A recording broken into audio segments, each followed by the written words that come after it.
Enter into the dangerous dungeons of myth as a mighty hero and stand against the darkness. Visit the Myth Hub on beastsofwar.com and begin your story. Progress comes to a world of magic as science and the arcane combine to make marvels. Meet steampunk inventors and orc mystics at the Volsung Hub on beastsofwar.com.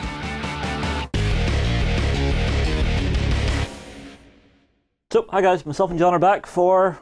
What is this? This is more bolt action if you haven't noticed on the box. Yeah, I've noticed it's bolt action, but it's a half track, but... Has big stuff on it. It has a lot of stuff on it. It has fire. It has fire. It has fire. This makes me nervous if this is going early war. No, it's not. Thankfully. So you're lucky in that case. This is the SD.KFZ 251-16 auf die Flammpanzerwagen. So it's a Flammenwerfer? It's a half track with Flammenwerfers. And if you don't know what that is, that's a flamethrower. Yes, it verfs Flammen. Really? This is the Navelwerfer all over again. It nerfs Vavels. It nerfs Vavels. Yeah. Or the artillery schlepper. It schleps artillery. Yeah, it schleps artillery. Yeah. Sorry, we've been having this little back and forth all day. Yeah, we have. Right, this is the standard 251 half track. Yeah. Dash 16 means mod 16 or something silly like that. Yeah, so I don't remember. The 16th, whatever they've done to it. Mark 16, I guess you could really simplify it down. This is basically the half track without the troop carrying capacity. Oh, so they completely lose that? Yeah, this is an assault vehicle. This is a vehicle that follows the other 251s in. Yeah. And gives them fire support. Literally fire support. Yeah, well, you take that and that, and I'll quickly show off the box. Yep. So, yes, you can see it has two flamethrowers. It verfs a lot of flammen.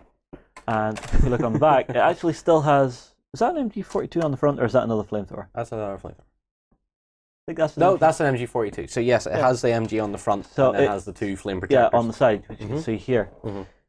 So, I'll assume this is just shock and awe, if you want something to die. If you have, especially entrenched infantry, dug-in infantry, or something, something hiding in bunkers, buildings, whatever you like, if you want rid of them. You roll this thing up and go woof. All right, well, let's get the sprues under camera. So I assume we start with the standard half-track Yes, sprues. we start with the quickly look at those. Yep. So yeah, it's the same as we've seen before. Main body, tires, seats, back to seats are here. Side compartments, crew, bit of storage, one of the MGs, aerial and gun shield. And now you pass me the other. I'll pass you the other. We have lower hull, lower chassis, tracks, front steering arms, arm for an MG, for the rear, lights, two driver seats, jerry cans, another MG, and this, which I assume is some form of towing cable. Yeah, tow rope that can go on the front. Just add to it. Right, we all know what a half track looks like. Yes. It's by this stage, if you don't know what a half track looks like, watching me and John, you're doing something very, very wrong. Possibly. Right. Yes, but the sprue that we're most interested in. Yes, the new addition. Yes, this is an addition to the standard half track D kit. So here we have the Flammenwerfers. Yeah. So the coolest thing about this is, and I can feel a lot of Weird War players are going to like, is the fact that you get two German crew here for the flamethrowers that have all their protective gear on, so they have all their goggles, their fireproof. Yeah, just to make sure they don't singe the eyebrows off. You've got all your piping, you've got the flamethrower itself. Yep, so there's, I believe that's the two flamethrowers there. Yeah, you've got two gun shields. Two gun shields for them. I'll assume on across, these are probably fuel tanks? Yep, those will be the fuel tanks. That just seems really risky, having a tin fuel tank beside you filled with flammable liquid. I would hope they were some sort of explosive safe, but I doubt it somehow. Yep, what's this? Where are we at? This here? I have no idea. Oh, this is part of the rifle rack. There's three rifles here. I think that's that's part of the rifle rack there. Further up, we have more piping. We have another two sets of seats. For some reason. So there's another one that goes on the inside. What I will do is I'll show you the instruction sheet in a minute. Yeah, and that shows the difference in the kit. All right, and then the rest of it is what? It's more piping and so on for like the compressed air system that projects the fire out and stuff like that. Okay, so hang on, it's actually using a compressed air system to actually fire the liquid, which then goes over a flame, I assume? Yeah. How are you getting the liquid through the piping and out? Yeah. So it needs to be a compressed air system or a compressed system of some sort. Okay. So there will be a compressor unit in there. Okay. Right. Instruction sheet very quickly. Yeah. Just to show you some of the differences. So you can see where all the parts go in. Yeah. Standard D half track, and then you're adding in all your extra little bits and pieces. On the back as well, there's a better image of the inside of the vehicle and how all the parts are put together. Yeah. Now, where does this extra seat that you were pointing out go? Zoom in. Zooming in. Yep. So. See, sitting sideways there, facing the rifle rack. I see. I think. Hang on. This screen here shows it. So here and here. Those are the Those are the extra seats you're seeing going in. Yeah. There's 2 seats facing each other. Right. This is an interesting one to put down on the table because we know flamethrowers hurt. Yes. We know they take away all cover bonuses, and it's just you're dead. You're on fire. Yes. This sucks. You are burning. But with that caveat, you're working with a light open-topped vehicle. Yeah, but you get this onto a road. It will be fast. It will be fast. It will be fast. It seems like just a bit of a one-man missile attack. It goes in, does its thing, and pop. I think when it's different on the tabletop because you as a player can go, I can survive that. I have guns that will sort that out. In real life, if that thing's coming towards you and you're an infantryman and that's coming towards you, you're running away. Yeah, you're running away. There is no chance of you standing there and going, oh, my general knows that there's a gun over there. I'll just stand here and wait. Yeah. You're not going to wait. You're going to be you're going to incinerated. take cover or you're going to shoot it down before it even gets to you. Absolutely. And that's the one problem I have with flame weapons in tabletop games because no one is going to stand there looking at a flamethrower going, he's probably not going to fire. Oh, he's fire. Oh, we're dead. You know, no one's going to do that. Yeah. But I mean, like, a flamethrower should cause you a lot of fear on a bolt action table. It will. Yes, it really will. Because people have been screaming at me for months now to add pioneers, which are flamethrowers to my unit. I might not bother with them. I might just grab one of these just to see how it plays. You think so? I think so. Well, I'll tell you what.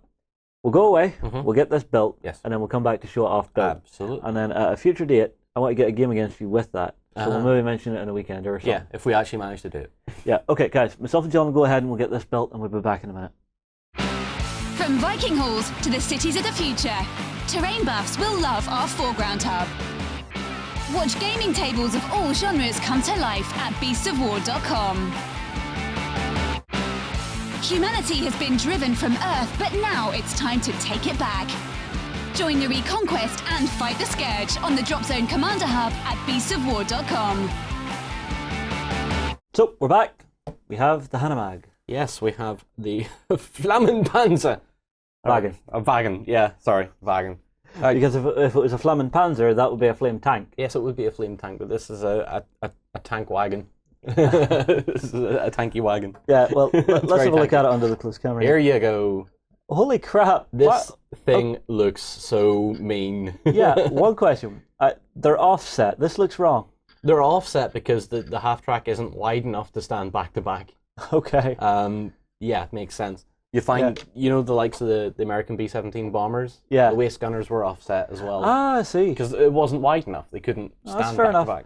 Well, I mean, like, you've actually put in all the plumbing. Yes, there is a lot of plumbing in this. There's a huge amount of detail. The rifle rack, the propellant tank, the fuel tanks. Yeah, you can see why it loses its transport capacity, because there is no room in here. No, there is no room. There's so much equipment at the back of the vehicle, you just can't... If you open those doors, all you're looking at is equipment. Yeah, and I can see you left out the crew member this time.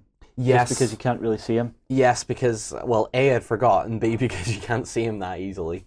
Yeah. But it is a very nice kit. A little bit fiddly with all the piping and stuff. Yeah, but that's kind of expected, because if you look down in there, it's even running across the floor at their feet. Yeah, it's running across the floor at their feet, and it's hooking up to the bottom of the weapon. So, oh, right, so it goes, the plumbing is actually all the way. Yes. Now, if you wanted to, as a modeler, you could take all that plumbing out, and you could change that for, say, some wire. You know, some household wire, and you could...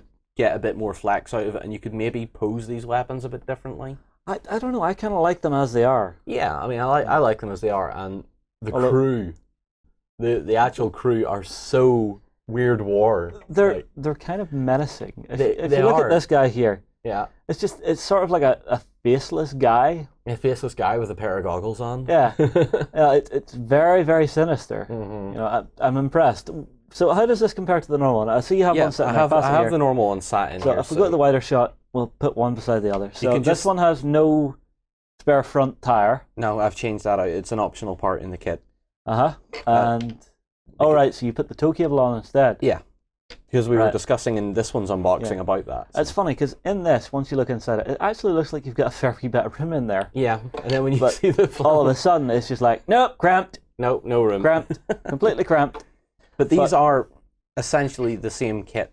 Yeah, you have that, like we were saying in the part one of this. Yeah, is that you only have one sprue that changes this into the flamethrower version. Yeah, and it's lovely. I like it because it looks so busy. It's quirky. There's so much going on the model, and there's a lot of I actually didn't notice where the rifle rack had went. Yeah, the rifle rack's behind one of the guys. Yeah. There's 3 K98s in there, and they're all separate parts. It is just like, nah. Very enjoyable, though. I had to admit, it was a very nice build. And all the parts, so long as you're careful with them, fit beautifully. Now, I assume there's no back MG on this one. I didn't put the back MG on because of 2 reasons. Right. One, because of space. I thought it's going to look overly cramped. And B, who in their right mind in war would be firing a very hot machine gun over the top of 2 fuel tanks? This is a good point.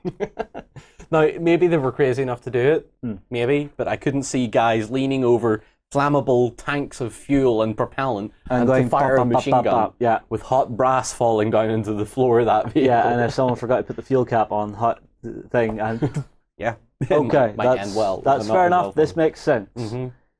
Right, guys, that is the Flammpanzerwagen from Warlord Games for the German faction. We will move on. We'll see what else we can find to unbox, and we will see you in the next video. Fight for the Iron Kingdoms as a warcaster. Take control of the mighty jacks, arcane devices, and dark sorceries to bring the fight to the War Machine Hub on beastsofwar.com. Keep your blaster handy. The West is a dangerous place. Fight to survive as men turn to monsters and the dead rise on the Wild West Exodus Hub at beastsofwar.com.